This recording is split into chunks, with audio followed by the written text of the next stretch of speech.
আজ আমরা দাঁড়িয়ে রয়েছি নেতাজি সুভাষচন্দ্র বসু, জওহরলাল নেহেরু, চিত্তরঞ্জন দাসের মতো প্রমুখ ব্যক্তিদের যেখানে চিকিৎসা হয়েছিল। ভাবলেও অবাক লাগে।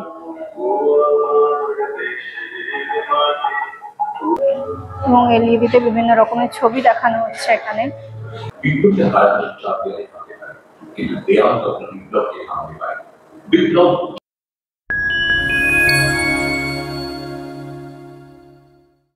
এখন আমি ঢুকতে চলেছি প্রদর্শনী কক্ষ বা এক্সিবিশন রুমে, যেখানে লাইট অ্যান্ড সাউন্ড বা এলইডির মাধ্যমে বিভিন্ন রকমের চিত্রপট তুলে ধরা হয়েছে। সেটাই চলুন আপনাদেরকে দেখাই।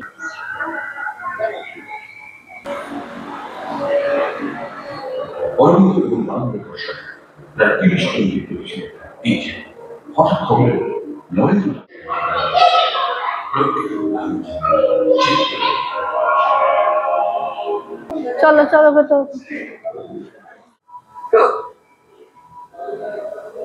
বিভিন্ন সময় কি বিভিন্ন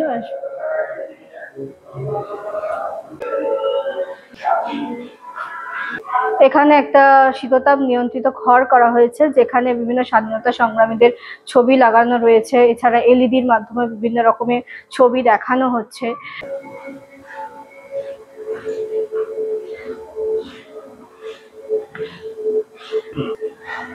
এখানে রয়েছে একটি সুসজ্জিত মিউজিয়াম, যেখানে বিভিন্ন ছবি রয়েছে।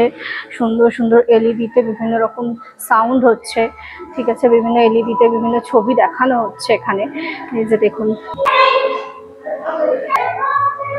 এখানে পুরো দেওয়াল জুড়ে বিভিন্ন আমাদের স্বাধীনতা সংগ্রামীদের নাম লেখা রয়েছে এবং এলইডিতে বিভিন্ন রকমের ছবি দেখানো হচ্ছে এখানে।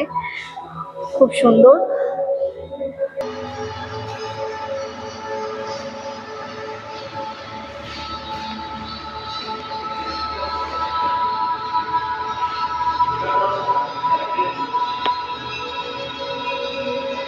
এখানে বলছে কি বোতাম টিপুন।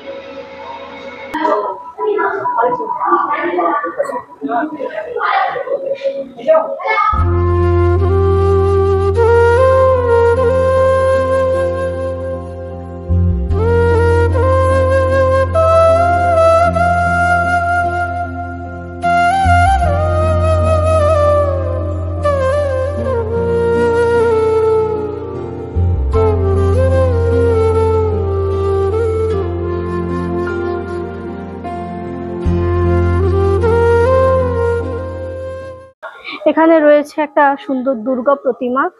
বিভিন্ন মণ্ডপ থেকে বিভিন্ন প্রতিমাগুলোকে এখানে এনে রাখা হয়েছে। এটা হচ্ছে চালটা বাগানের প্রতিমা। এখানে যেহেতু আউটসাইড ফুড অ্যালাউড নয়, তো এদিকে রয়েছে ফুড জোন, যেখানে আপনারা বিভিন্ন ধরনের খাবার পেয়ে যাবেন।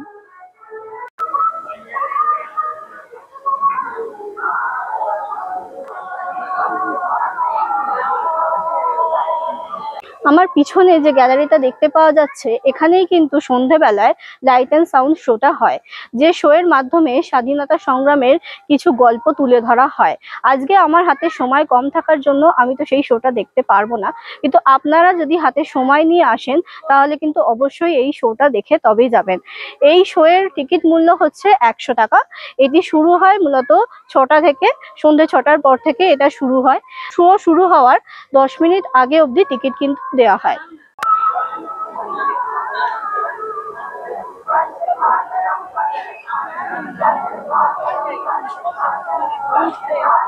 গ্যালারির পাশে অবস্থিত এই যে বিল্ডিংটা দেখতে পাচ্ছেন, এই বিল্ডিংটা সেই সময় বন্দীদের হসপিটাল হিসেবে ব্যবহার করা হতো। কোনো বন্দী যদি অসুস্থ হয়ে পড়তো তাহলে তার চিকিৎসা এই হসপিটালের মধ্যেই হতো, তাদেরকে আর বাইরের কোনো হসপিটালে নিয়ে যাওয়া হতো না। শোনা যায় যে জওহরলাল নেহেরু, নেতাজি সুভাষচন্দ্রের মতো প্রমুখ ব্যক্তিরাও এখানে সেবা শুশ্রূষা পেয়েছিলেন। হসপিটালের কিছু পুরানো চিত্র রয়েছে এখানে।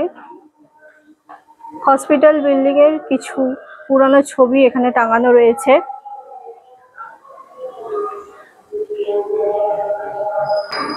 আলিপুর জেলের একটা দুষ্প্রাপ্য ছবি রয়েছে এখানে। এটা হচ্ছে ব্রিটিশ পিরিয়ডে হসপিটাল বিল্ডিং ছিল এবং ইন্ডিয়ান টাইমে হসপিটাল বিল্ডিং ছিল। এখানে আপনার যত আমাদের ফ্রিডম ফাইটাররা এখানে ভর্তি থাকতেন, মানে তাদের মানে এখানে বন্দি করে রেখেছিল তাদের ব্রিটিশরা। তারা যখন অসুস্থ হতেন তখন এখানে এনে ট্রিটমেন্ট করা হতো। এখানে আপনার ডক্টর বিধানচন্দ্র রায়, দেশবন্ধু চিত্তরঞ্জন দাস এবং নেতাজি সুভাষচন্দ্র বোস এবং জওহরলাল নেহরু ওপরে 4জন ছিলেন। এদের সব এখানে ট্রিটমেন্ট করে আবার সেবা শুশ্রূষা করে তাদের ওনাদের ওয়ার্ডে পাঠিয়ে দিতেন।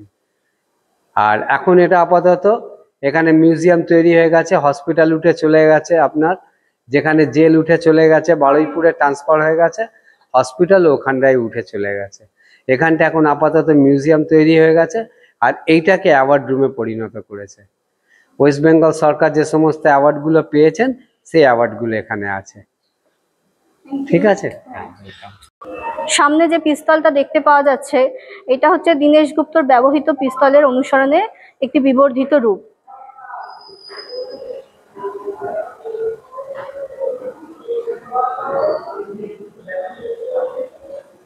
এখানে দেখা যাচ্ছে হসপিটাল বিল্ডিং এক্সিবিশনের গ্রাউন্ড ফ্লোরে রয়েছে নেতাজি সুভাষচন্দ্র বোসের প্রতি শ্রদ্ধাঞ্জলি, সুভেনিয়ার ও কফি শপ, একান্তে ইন্ডিপেন্ডেন্স কিচেন।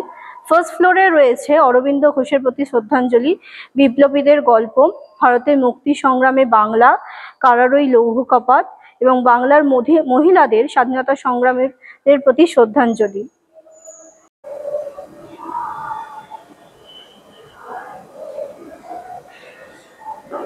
এবারে আমরা ঢুকতে চলেছি নেতাজি সুভাষচন্দ্র বসুকে শ্রদ্ধাঞ্জলি হিসেবে যে ঘরটা তৈরি করা হয়েছে সেই ঘরে।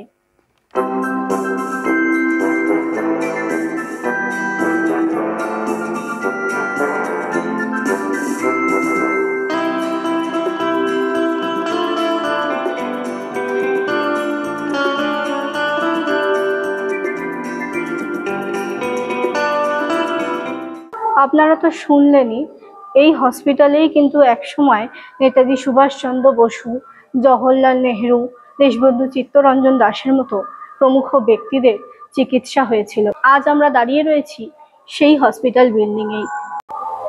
এই হসপিটাল বিল্ডিং এর ফার্স্ট ফ্লোরে রয়েছে অরবিন্দ ঘোষের প্রতি শ্রদ্ধাঞ্জলি, বিপ্লবীদের গল্প, ভারতের মুক্তি সংগ্রামে বাংলা, কারারই লৌহ কপাট এবং বাংলার মহিলা স্বাধীনতা সংগ্রামীদের প্রতি শ্রদ্ধাঞ্জলি। এই রুমটায় রয়েছে ঋষি অরবিন্দের জীবন কাহিনী, কি করে বিদ্রোহী থেকে শ্রী অরবিন্দের জীবন শুরু হয়েছিল। শ্রী অরবিন্দ একজন ভারতীয় দার্শনিক, যোগগুরু, মহর্ষি, কবি এবং ভারতীয় জাতীয়তাবাদী ছিলেন। তিনি একজন সাংবাদিকও ছিলেন। বন্দে মাতারামের মতন সংবাদপত্র সম্পাদনা করতেন। তিনি ব্রিটিশ ঔপনিবেশিক শাসন থেকে স্বাধীনতার জন্য ভারতীয় আন্দোলনে যোগ দিয়েছিলেন। 1910 সাল পর্যন্ত প্রভাবশালী নেতাদের একজন ছিলেন এবং তারপরে একজন আধ্যাত্মিক সংস্কারক হয়ে ওঠেন। এই ঘরটায় রয়েছে সত্যেন্দ্রনাথ বোস, কানাইলাল দত্ত, দীনেশচন্দ্র গুপ্তের কিছু স্মৃতি কমিক্সের মাধ্যমে তুলে ধরা হয়েছে। তাদের বিভিন্ন রকমের যে স্বাধীনতা সংগ্রামী আন্দোলন সেগুলো বিভিন্ন কমিক্স ক্যারেক্টারের মাধ্যমে চিত্রায়ন করা হয়েছে এই রুমটাকে।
এটা স্কিন করেছে।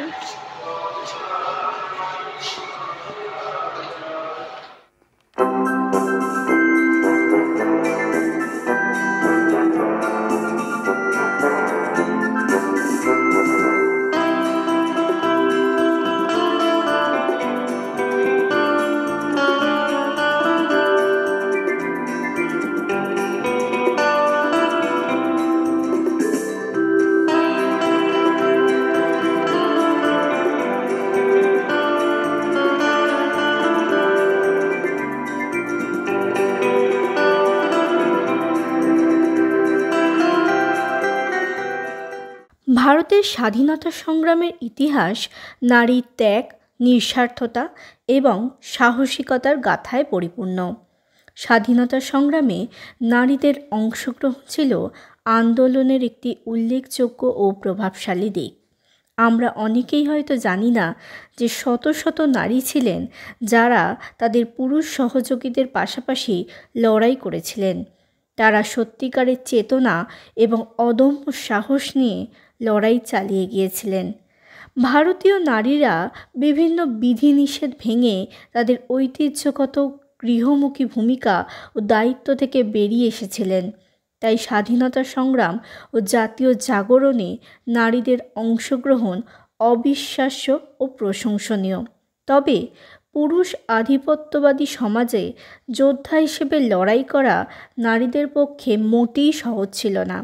রানী লক্ষ্মীবাঈ এমন একজন নারী ছিলেন যিনি সমস্ত প্রতিকূলতাকে প্রশমিত করে ব্রিটিশ ভূমিকার বিরুদ্ধে লড়াই করেছিলেন। মহিলাদের সম্পৃক্ততার একটি উল্লেখযোগ্য উদাহরণ ছিল 1905 থেকে 1908 সালের স্বদেশী আন্দোলন। এই সময় মহিলারা আবেগের সাথে দেশীয় পণ্যের প্রচার এবং ব্রিটিশ পণ্য বর্জনের পিছনে মিছিল করেছিলেন। জেল মিউজিয়াম ঘুরতে ঘুরতে সন্ধে হয়ে এলো। এতদিন ধরে ইতিহাস বইয়ের পাতায় যেসব মুক্তিযোদ্ধাদের গল্প পড়েছিলাম, আজ সচক্ষে সেগুলো দেখে দিন শেষে মনটা যেন ভীষণ ভারাক্রান্ত হয়ে পড়েছে। একরাশ খারাপ লাগা নিয়ে আজ চললাম বাড়ির পথে। তবে প্রত্যেকটি ভারতীয় নাগরিকেরই উচিত অন্তত একবার এখানে এসে দেখে যাওয়া স্বাধীনতা সংগ্রামীরা কত লড়াই করে আমাদের জন্য স্বাধীনতা এনে দিয়েছিলেন। এবারে আমরা এখান থেকে বেরোবো। মোটামুটি আজকে আমাদের জেল ভ্রমণ এখানেই শেষ করছি। তো বেরোনোর মুখে গেটের সামনে রয়েছে একটা সুভেনিয়ার শপ, যেখানে জেলের বন্দীদের নিজে হাতে বানানো কিছু দ্রব্যাদি রয়েছে, বিক্রি করা হচ্ছে এখানে। তো চাইলে আপনারা সেগুলো কিন্তু এখান থেকে দেখে কিনে নিতে পারেন। আজকে আমাদের আলিপুর জেল মিউজিয়াম ভ্রমণ এখানেই শেষ হলো। তো এখানে জায়গাটা বিশাল বড়, ঘুরতে কিন্তু বেশ অনেকটাই সময় লাগছে। তোমরা যারাই আসবে তারা কিন্তু হাতে অনেকটা সময় নিয়ে তারপরে এখানে আসবে। আজকের ভিডিওটা তোমাদের কেমন লাগলো আমাকে কমেন্ট করে জানিও। তো এরকম আরো ভিডিও দেখার জন্য আমার চ্যানেলটাকে সাবস্ক্রাইব করে দিও। দেখা হচ্ছে তোমাদের সাথে নেক্সট ভিডিওতে। আজ যে স্বাধীন ভারতবর্ষে আমরা রয়েছি, সেই স্বাধীনতা পাওয়ার জন্য যে মানুষগুলোর অবদান ছিল অপরিসীম, তাদের কথা আমরা যেন কোনোদিন ভুলে না যাই। এটুকুই অনুরোধ রইল সবার কাছে।